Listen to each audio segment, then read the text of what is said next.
Dans le prochain épisode d'Ici tout commence. À l'Institut, Deva confirme les soupçons de Lisandro. Face au culot de Salomé, Tessier reste stupéfait. Tom se rapproche du frère de Billy. Attention, les paragraphes qui suivent contiennent des spoilers sur l'épisode d'Ici tout commence diffusé vendredi soir sur TF1. Si vous ne voulez rien savoir, ne lisez pas ce qui suit. Vendredi 27 octobre dans Ici tout commence. David met un terme à sa formation après les aveux de David la veille. Deva espère qu'il va mettre un terme à sa formation au doublage. Pourtant, le jeune homme s'apprête à y retourner en demandant simplement à Duchesne d'arrêter de le frapper. En voyant David minimiser la situation, Deva tente de lui ouvrir les yeux, rien ne justifie la violence d'Hippolyte à son égard. La jeune femme ne compte pas laisser son petit ami sombrer à nouveau. Pour qu'elle garde le secret, David accepte finalement d'arrêter sa formation. Pendant ce temps, alors que son départ pour le Canada approche, Lisandro est pétri de doutes concernant Hippolyte. Si jamais ce dernier dérape avec un élève, il ne se le pardonnera pas. Quand Lisandro hésite à repousser son départ, Rose le lui déconseille.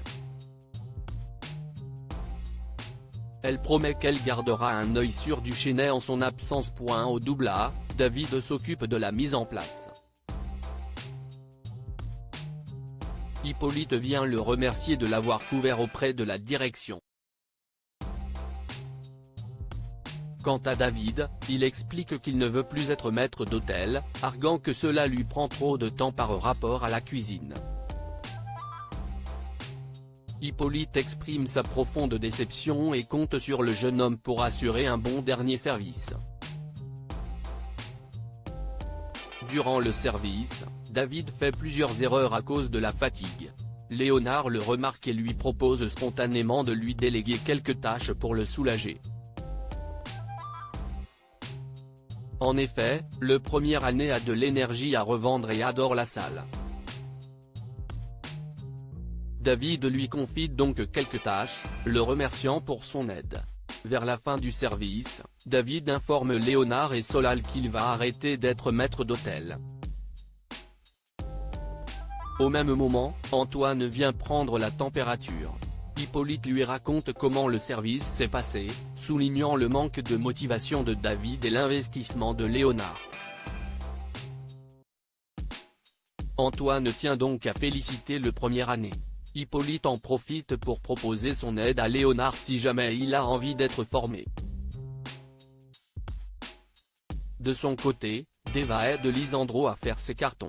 Elle supplie son ancien professeur de rester à l'Institut car elle est inquiète vis-à-vis d'Hippolyte. Lisandro comprend que c'est bien lui qui a frappé David, mais il assure qu'il ne recommencera pas car Hippolyte lui a promis de changer ses méthodes. Découragé, Deva s'en va.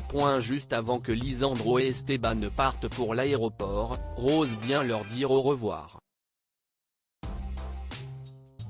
Lisandro avoue qu'il ne se sent plus capable de partir après sa conversation avec Deva. Il explique à son fils qu'il va devoir partir en premier avec sa mère et qu'il les rejoindra plus tard. À la fin de la journée, Léonard retrouve Hippolyte au doublage pour lui confirmer son intérêt pour la salle et son envie d'apprendre les bases du métier. Hippolyte est ravi. Il accepte volontiers de le former pour qu'il succède à David. Chris joue double jeu dans le parc. Billy se remémore la rencontre entre Tom et son frère la veille. Elle a bien senti que son petit ami était intimidé par Chris. En effet, ce dernier a toujours tendance à impressionner, que ce soit par son métier ou par son côté cash. Billy explique qu'elle a toujours pu compter sur lui pour la protéger, notamment lorsqu'elle se faisait harceler au collège. Mais elle affirme à Tom qu'il n'a rien à craindre tant qu'il est rigolo et qu'il la traite avec respect. Rassuré, Tom accepte de déjeuner avec Billy et son frère. À la cafétéria, le trio se retrouve donc pour déjeuner.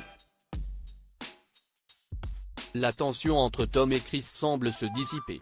Chris part un peu plus tôt que prévu en expliquant qu'il a un rendez-vous important. Peu après, Tom reçoit une convocation au commissariat de Nîmes. Il est tout aussi étonné que Billy à ce sujet. Après s'être rendu au commissariat, Tom rentre à l'institut. Il est interpellé par Chris qui lui avoue l'avoir balancé pour le feu qu'il a cassé la veille. Il estime qu'un rappel à la loi ne pouvait pas lui faire de mal étant donné qu'il était prêt à fuir ses responsabilités s'il ne l'avait pas pris en flagrant délit. Tom affirme que cela ne fait pas de lui un sociopathe pour autant. Mais Chris n'est pas convaincu. Il lui promet de tout faire pour rompre le couple qu'il forme avec Billy. Salomé prouve à Tessier qu'il a eu tort au coffee shop. Gaëtan, Kelly, Maya et la chef Guino prêtent main forte à Salomé pour réunir les ingrédients nécessaires au service du midi. Salomé va devoir assurer 12 couverts, dont le critique culinaire qui n'avait pas pu tester son concept au Doubla. Et Tessier. Pendant le service, Salomé reçoit de bons retours de ses clients. Le critique culinaire est bluffé par le travail de la jeune chef. Il demande son avis à Tessier, son voisin de table. Ce dernier estime que le concept de Salomé n'est pas viable sur le long terme. Le critique culinaire rétorque qu'il y a quand même beaucoup de potentiel, puis va personnellement féliciter Salomé. À la fin du service, Tessier confronte Guino, certain qu'elle a fait exprès de faire venir le critique culinaire pour l'humilier. Claire ne se laisse pas intimider. Elle tente au contraire de faire admettre au directeur de l'institut qu'il s'est trompé sur Salomé et sur le potentiel de son concept. Finalement, Tessier avoue à Salomé qu'elle s'est bien débrouillée. Il lui demande donc de revenir au Doubla. La jeune femme impose ses conditions et obtient de Tessier qu'elle puisse enfin y tester son concept en alternance avec Anaïs. Satisfaite de leur deal, Salomé accepte également de mettre son concept de côté le temps de la saison d'Halloween.